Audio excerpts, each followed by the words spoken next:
What's up? What's up? What's up? How's everybody doing today? I'm Scott Jelinek with the Master Investor Academy, and I am sitting here, well, not exactly sitting here, with James and Claudio, and we wanted to talk to you guys about their most recent deal. We normally try and get together and have margaritas, but with everybody's busy schedule, we weren't able to, so I figured we would do a Deal of the Week video so we can just discuss it, and there's some interesting twists with this particular deal, so I really wanted to share it with you. So first off, how you guys doing today? Doing great. Doing well, Scott. How you doing? I'm fantastic. Can you guys hear me okay? Yep. All good. All right. So first, well, actually, before we even get into the deal, you want to take a second and just introduce yourselves? Yep. My name is James Harris, and been in the Master Investor Group since December of 2018. Actually been investing probably for about 16 years now, mainly flipping. And then once I got into the Master Investor Group, transitioned over to wholesaling and slow flips, and the wholesale deal is what we're about ready to talk about today. All right, fantastic. Claudio? Claudio Valdivia here. I have been investing a little bit less time than James Harris. I actually met James at the Master Investor Academy meetup, and have been in real estate for the last 4 years. Getting into the slow flip business. I have 2 slow flips right now, real estate agent, and in the wholesale space for about a year and a half now. All right, fantastic. So this is not a first deal situation. You guys have done plenty of deals, obviously. However, I just wanted to talk about this particular deal because first off, it had an awesome ending, but it was an interesting story going into it. So if you wouldn't mind, we'll start off with, where did you get the lead from? I always like to start off with that because everybody's always saying they see these people getting checks and they're like, but where'd you get it? Where'd you get the lead? How did it come about? And so we'll start off with that. Where did you get the lead from? So I originally got the lead from a lady that I've known probably for about 20 or 22 years, just through some other friends. And she knows I've been doing real estate for 15, 16 years now. And she actually just brought the lead to me. It's actually someone who works for her. This is probably the third lead in 20 years she's brought to me. And this is actually the first one that I'm actually converting into a closed deal. She had a lady who was working for her future mother-in-law, is not doing real well. They had to move her in with her and her fiance. The property was a disaster, is what I heard from my friend. And really all they wanted to do was just really get out of the mortgage. So I said, okay, all right, that's great. I said, well, it'd be interesting to see, what they owe on it. She said, well, the word is they only owe $17,000. I said, $17,000. That's interesting. I said, no other liens, nothing. She's like, I don't know. She's like, they just said they got about $17,000 owed on it and they went out of it. I was like, all right. She said, now it's disgusting. I've heard horror stories. She said, it's absolutely horrible. I said, all right. I said, I'll put it to the test with what I've seen before. So I made contact with the lady, met her over there the next day. It was in pretty bad shape, but nowhere near as bad as I've ever seen. And walked through it. And after I got done walking through it, asked the lady what they were interested in doing. And she said, we just need to get rid of this property. It's a pain on our side. We're paying a mortgage. It's disgusting. We just need to get rid of it. And I said, you just want to get rid of it? And I said, what does that mean? And she said, well, there's a mortgage on it. She said, we just love to just have it paid off. And I said, well, about how much is that? She said, it's somewhere around $17,000. And I said, okay, $17,000. I said, all right. I said, we can take care of that for you. I said, how would you feel if I just wrote a contract for you for $20,000 even, let you guys walk away with a couple $1,000s at closing? She said, that would be absolutely awesome. She said, just get this thing out of my hair. I said, absolutely. Wrote up the contract, sent it over to her. And now she was actually having to coordinate with the future mother-in-law and her fiance, and kind of, she was the middle woman for the whole deal. And she was great. But it was a long process, and it was a nerve-wracking process. We finally got everything signed after a few days. And once we finally got it signed, we actually wrote it up for $20,000, like I said. And then we immediately advertised it. And within 48 hours, we had a assignment for $85,000 resale with nice. about a $65,000 assignment fee.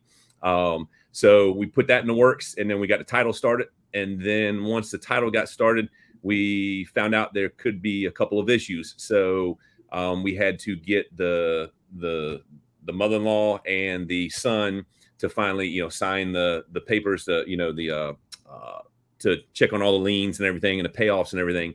That probably took us about 10 days to finally get those documents signed for us to actually get payoffs. We knew there were some other judgments above the one mortgage.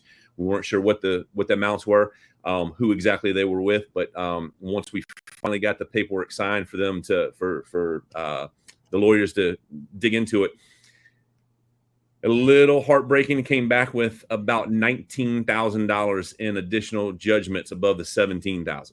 So a little tough to swallow at first, but once we sat back, we were pretty pleased that we were going to still walk away with a little over $40,000 at the end of the day. So we were very pleased with that. But that whole process from the time we actually signed the contract to finally get to the closing table, Claudio, you probably have a better idea. It was probably about 6 weeks before we were finally able to get everything lined up and signed off. And the final stage of that was the mother-in-law with diabetes actually went to the hospital, got an infection in her finger. They had to amputate her finger. There was no timetable on when she was going to come out of the hospital. So we had to line up a notary to go into the hospital and get this paperwork signed. So almost every roadblock that we could have had on this deal was there. But we just kept pushing through it. Claudio and I offered to, drive the paperwork from here to there. But the lady, the future daughter-in-law, was super assertive and she was willing to help. It was just a pain in the butt to try to coordinate with everybody. But she finally helped us get it through and get it done. So we actually had the notary go to the hospital and then directly go to the son's place of work and get him to sign off on it. Wow, fantastic. So a couple things I want to just make note of. This is just crazy. So first off, one of the things we're always saying, and this, is that everybody around you needs to know what it is you do. And that is a great example of you getting this lead from somebody who knows you for years. This is what you do. And that is why the longer you're in this business, be a year, 2 years, 10 years, 20 years, everything just seems to get easier now because there's so many more people who know what it is that you do, and you get more and more referrals and from other lead sources. The other thing that I find really interesting is all the hurdles that you went through is really what this business is about. That's what we get paid for. People are always saying that, you just did a piece of paper and sold a piece of paper. And the reality is, no, you solved major problems. If you didn't buy this house, likely they were just going to let it go, walk away and let it go. Instead, now they got $40,000 worth of their stuff paid off and still got to walk away with a couple $1,000s. And the last thing, which is the most interesting thing of what you just said, is how you got, I think you said it was $45,000 or $42,000, somewhere like that, which is unbelievable awesome, but yet it seems disappointing. It seems disappointing because originally, before that other one came up, it was like 60 or 65,000. And so that's just what an insane business we're in, where picking up a check for $40,000 seems disappointing. It seems disappointing. That's fantastic. Absolutely love it.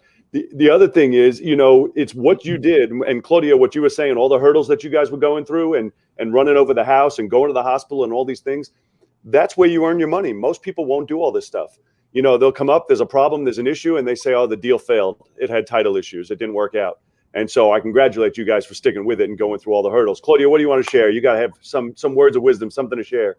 So Scott, the exact dollar amount was $46,724.77. And it wasn't the notary. She went to the hospital the first time, and the nurses said, hey, this lady's in no condition to sign. She can't sign it. Like, oh man, the buyer's supposed to sign the next day. Here we go. This is going to get pushed again. So the notary went to the son, got the paperwork signed, and then went back with the son to the hospital a second time and got the paperwork signed off on by the individual that was in the hospital, because they wanted a family member there present to make sure that that the person that was signing, that was in the hospital, was in the right frame of mind. It was a situation where it was a big hit. The dollar amount that was subtracted from the assignment fee was $18,275.23. But at the end of the day, we helped an individual out of a situation that they didn't want to be in. We got a property to an investor that was going to ultimately flip this property, put another house in the market for somebody that for a market right now that's struggling to get properties that are livable into circulation. And yeah, overall, it was a great learning experience. We went through the ringer on this one, but it was a very satisfying win at the end of the day. So yeah. Fantastic. I'm not going to keep you guys because I know you got your families to let you get back to, but I want to ask you one last question before I let you go. If somebody's watching this video right now, they're brand new, just getting started or thinking about getting started, and you have to give them one piece of advice for somebody brand new getting out there in the world to either do real estate investing or wholesaling, what is it that you would advise someone? James? Some little tip, a little piece of advice. So going back to your point earlier in the conversation, the longer you do this business, the easier it gets. So at first, just like anything, once you start learning a new trade, anything, you go to a new job, that first day, that first week, that first month is not going to be easy. There's a lot to learn. And in real estate, I've been doing this 15 plus years, 16, 17 years now. And although I have marketed myself more for the wholesaling side in the last 2 years, and gotten out of flipping into wholesaling, the longer I've been wholesaling and the longer I've changed my marketing to let people know that I'm not necessarily a flipper anymore as much, but I'm wholesaling. I'm looking for deals for all kinds of different reasons. It gets easier and easier every day. So the people who are getting in, just the biggest thing is it takes time. It takes time. It's not going to happen overnight. You're not going to build an empire overnight. And trust me, the longer you do it, the more the people know, the more you market, the more you let people know, it just becomes easier and easier. I wake up every day now. I've been doing this 17 years. I've been in your group since December of 2018. I really didn't get any traction going until June of 2019.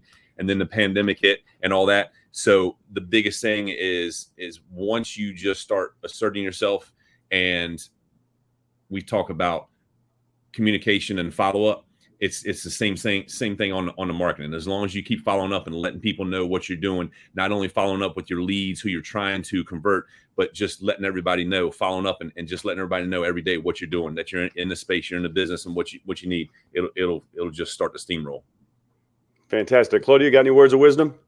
Yeah, my piece of advice is to make sure that everybody that's in your circle knows exactly what it is that you're doing. Similar to what James was kind of talking about right now. James and I used to have a relationship where I was bringing him the deals that I was finding on the MLS and through wholesalers and things like that. And that's how our partnership kind of formed. But this deal came through an individual that knew that James was in that space of dealing with distressed properties. And once we got the contract signed, James said that it was sold within the first 48 hours. It was less than that. It was a matter of hours.